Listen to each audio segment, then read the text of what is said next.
रामकृष्ण हरी श्री स्वामी समर्थ मित्रांनो, दरवर्षी माघ महिन्यातील कृष्ण पक्षातील चतुर्दशी महाशिवरात्री साजरी केली जाते. यावर्षी पंचांगानुसार महाशिवरात्री फाल्गुन कृष्ण चतुर्दशी तिथी 26 फेब्रुवारी रोजी सकाळी 11 वाजून ते 27 फेब्रुवारी रोजी 8 वाजे होईल. महाशिवरात्रीचे उपवास आणि पूजा त्याच दिवशी होईल. आपण वर्षभरामध्ये जितके काही सोमवार करतो किंवा महादेवाची जी काही व्रत वैकल्यन वर्षभर करतो, त्या सगळ्या व्रताचे पुण्य आपल्याला फक्त एका महाशिवरात्रीचे व्रत केल्यामुळे मिळतं. त्यामुळे प्रत्येकाचे शिवरात्रीचे व्रत आवर्जून केले पाहिजे. ज्या मुलींचा विवाह होण्यामध्ये अडचण येत आहे त्यांनी देखील महाशिवरात्री व्रत करावे. यामुळे लवकरच त्यांना माणसारखा जोडीदार मिळू शकतो. 26 फेब्रुवारी रोजी महाशिवरात्रीचे व्रत करण्याची गुरुवार 27 फेब्रुवारी रोजी उपवास सोडावा. महाशिवरात्रीचा उपवास सोडण्याची वेळ सकाळी 6:48 ते सकाळी 8:54 आहे. या काळात तुम्ही उपवास सोडून उपवास पूर्ण करू शकता.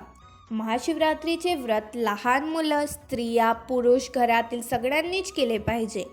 आता पाहूया महाशिवरात्री उपवासाचे नियम. पण त्या आधारी जर तुम्हाला भगवान शिवाचा आशीर्वाद हवा असेल तर या व्हिडिओला एक लाईक नक्की करा आणि चॅनलवरती नवीन असाल तर सबस्क्राईब करा आणि कमेंटमध्ये हर हर महादेव किंवा ओम नमः शिवाय नक्की लिहा.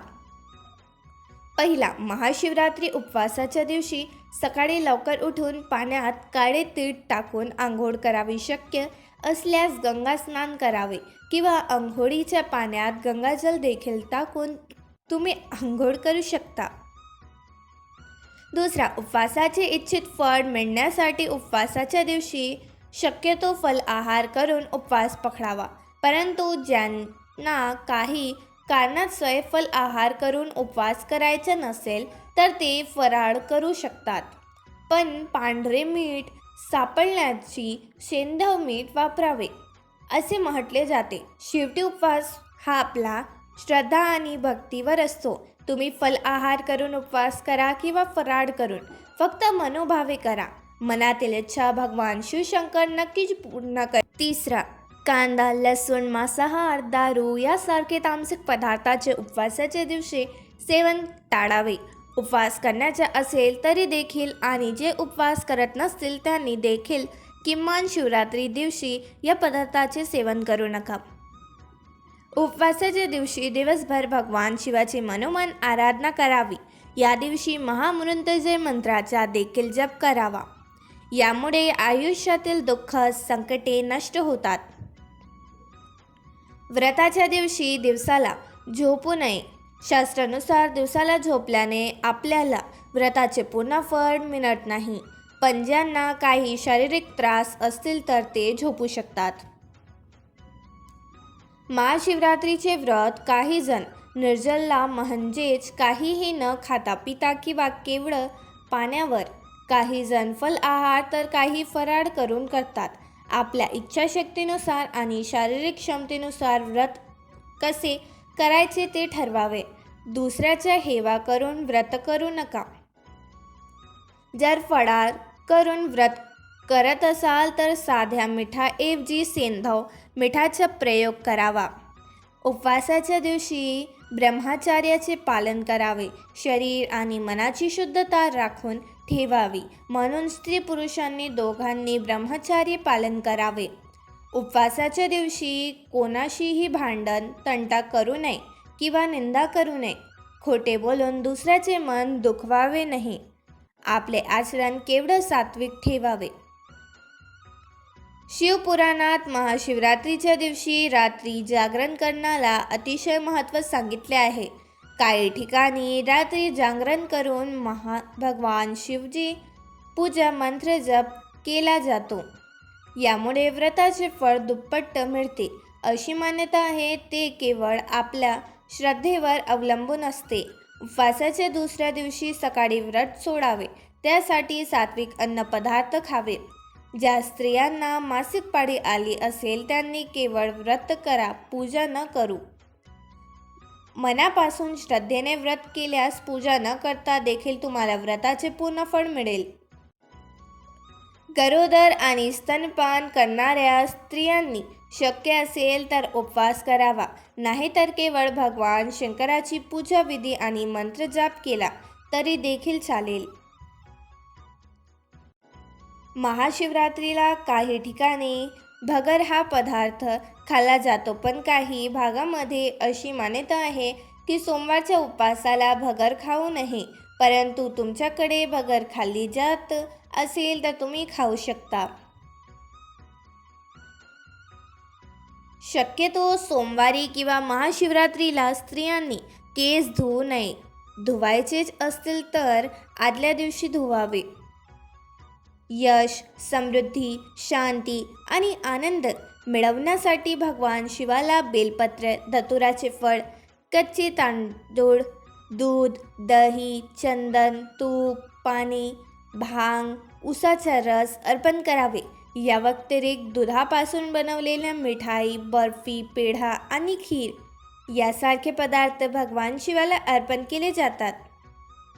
तसेच पार्वतीला शृंगारचे साहित्य अर्पण करा. महाशिवरात्री व्रताची पूजा 4ही प्रहरात करणे अत्यंत शुभ मानले जाते. पूजाच्या प्रत्येक वेळी ओम नमः शिवाय मंत्राचा जाप अवश्य करा.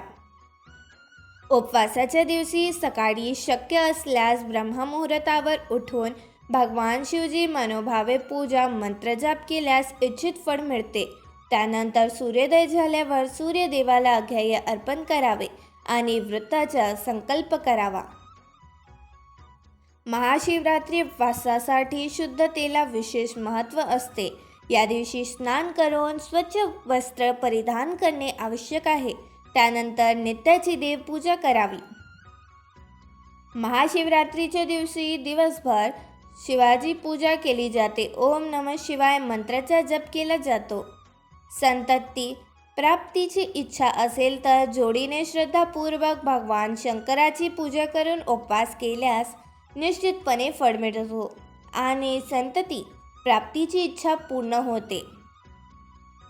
भगवान शंकराची पूजा करण्यापूर्वी शिवलिंगाला पंचामृताने म्हणजेच दूध, दही, तूप, मध आणि साखर इत्यादी किंवा गंगाजलाने आणि अभिषेक करावे. त्यानंतर पूजा धरून दिवा, धूप लावावे.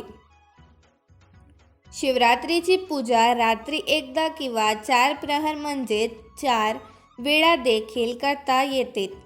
आपल्या इच्छानुसार करावे. भगवान शिवाला अर्पण केलेल्या कोणत्याही वस्तूचे सेवन करू नका, कारण असे मानले जाते की ते दुर्दैव आणते. केवडा आणि चंपासारखी फुले अर्पण करू नका, कारण त्यांना भगवान शिवाने शाप दिले आहे, अशी पूर्वीपासून म्हटलेली मान्यता आहे. या पूजे दरम्यान भाविकांनी कधीही कुंकवाचा तिलक लावू नये. त्याऐवजी चंदनाच्या तिलकाला प्राधान्य द्यावे. उपवास हा श्रद्धेसाठी केला जातो, त्यामुळे शरीराला अतिरिक्त त्रास देऊन उपवास करू नका. जे तुम्हाला शक्य होईल आणि जमेल त्यानुसार उपवास करा. उपवास करणाऱ्या भाविकांनी तांदूळ, डाळी आणि गहू यापासून बनवलेला पदार्थ खाणे टाळावे. पूजा करताना शिवलिंगाला नारळ पाणी करू नये. चुकूनही भोलेनाथांना तुळशीचे पाने अर्पण करू नये. पूजेत शेंदूर आणि हळद लावणे टाळावे. मधुमेह, उच्च रक्तदाब किंवा इतर वैद्यकीय समस्यासारख्या आरोग्यविषयक समस्या असलेल्या व्यक्तीने उपवास करण्यापूर्वी डॉक्टरांचा सल्ला घ्यावे. व्हिडिओत सांगितलेले संपूर्ण माहिती केवळ ज्योतिषशास्त्राच्या माहितीच्या आधारावरच आहे. या तुम्हाला काय बदल करायचे असेल तर तुम्ही ते देखील करू शकता. हा माहितीपूर्ण व्हिडिओ तुम्हाला उपयुक्त वाटला असेल तर व्हिडिओला एक लाईक नक्की करा आणि चॅनलला सबस्क्राईब करून आम्हाला प्रोत्साहित करा. तसेच हा व्हिडिओ संपूर्ण पाहिल्याबद्दल आपणा सर्वोच्च मनपूर्वक आभार. धन्यवाद.